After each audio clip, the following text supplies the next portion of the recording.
Welcome back to Pony Express TV News. This week we have announcements on prom and formal coming up this weekend. Stay tuned for more.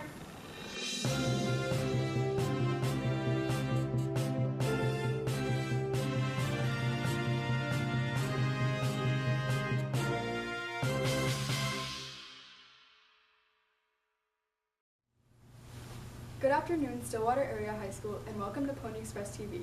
I'm Judy Johnson, and next to me here is Fotini Klus. Prom is coming up on May 5th. You can buy your tickets this week on FeePay for $50. Also, make sure to buy your tickets this week because they'll be bumped up $10 next week. Formal is on April 27th from 7 to 11 in the Pony Activity Center. Tickets are available for $12 in the cafeteria or on FeePay. Here is Tess, John, and Lily with a story on Dylan Tischer and his passion for music. It's hard to imagine the amount of talent and work that go into playing an instrument. Dylan Tischer is a cello player with a love for music that started young. My first experience was actually in fourth grade when they tested out all the instruments for all of us. They had a group of staff from All Strings Attached come in with a bunch of cellos, basses, violins, and violas. I just like cello, I guess. Yeah, it just has this gorgeous range, a lot of rich melodies, and it's just a naturally resonating instrument.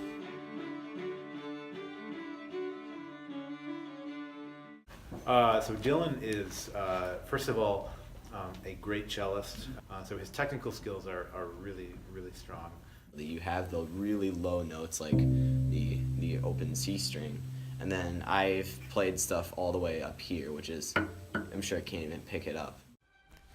Dylan is not only involved in Konamichi and concert orchestra, but in concert choir too. Being involved in both groups is mutually beneficial. I think that orchestra helps with choir, and I think that choir helps with orchestra.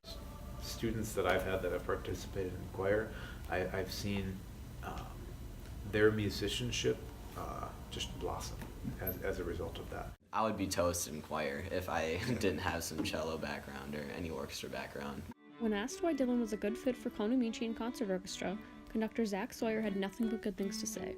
He's a really hard worker. Has made a lot of progress in the 3 years that I've known him. In ninth grade, I won the Most Improved Player award, so that was pretty sweet. Being involved in two major orchestras requires lots of practice time outside of school. With concert orchestra, practicing expectation is whatever's necessary to come to rehearsal prepared. Sometimes it varies, but I do try to practice at least an hour a day, at the very minimum. Though there is a lot of hard work that goes into playing the cello, Dylan is still able to find free time without a cello on his shoulder. I just do a lot of hanging out with friends, I guess, just doing whatever. It varies all the time.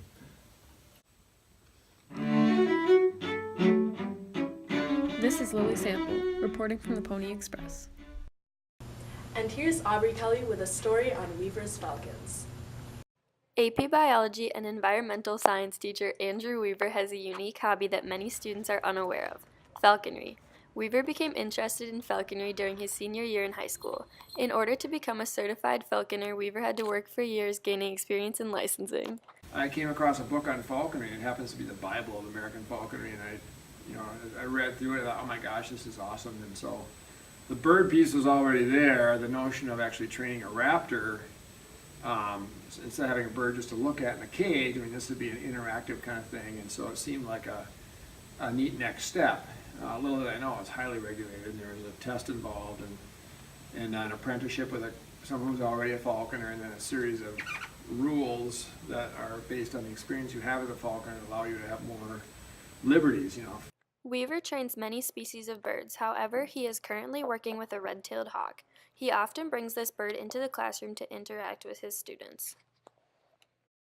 Really, I've just worked with him, kind of talking over time, just on a small project and things like that. I'm planning right now to go out with him and actually do some hunting with his falconry.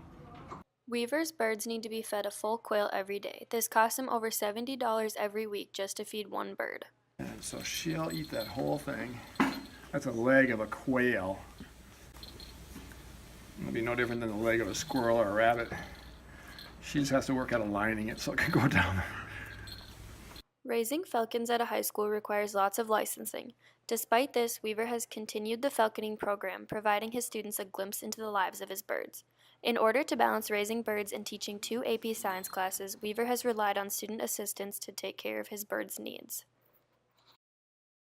In regards to falconry, I sometimes help him feed the falcons every other day, and there is 6 falcons at the school, well, peregrine falcons at the school.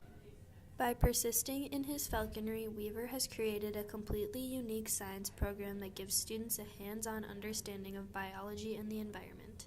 We have this breeding project here at the high school, and so students get to see these day-old peregrine falcon chicks that we hatch in the lab, and that's kind of fun.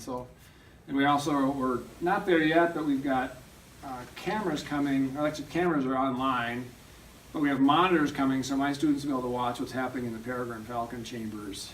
One of the ways Weaver incorporates falconry into his classroom is by showing live footage of his birds during class. He recently installed cameras in his falcon's nesting boxes. This allows his students to watch the baby bird from the moment it hatches. He likes to go do activities, and he's very fascinated with his own studies regarding falcons. I'm heading a brown trout project under him. There's another girl who's doing something with algae and using fertilizers algae for an organic. So he allows these unique opportunities in the classroom, and he also really cares about all his students. Yeah, let's do that. By incorporating his passions in the classroom, Weaver makes everyday class an adventure. This is Aubrey Kelly reporting from the Pony Express. That is all this week on Pony Express TV. Have a pony day.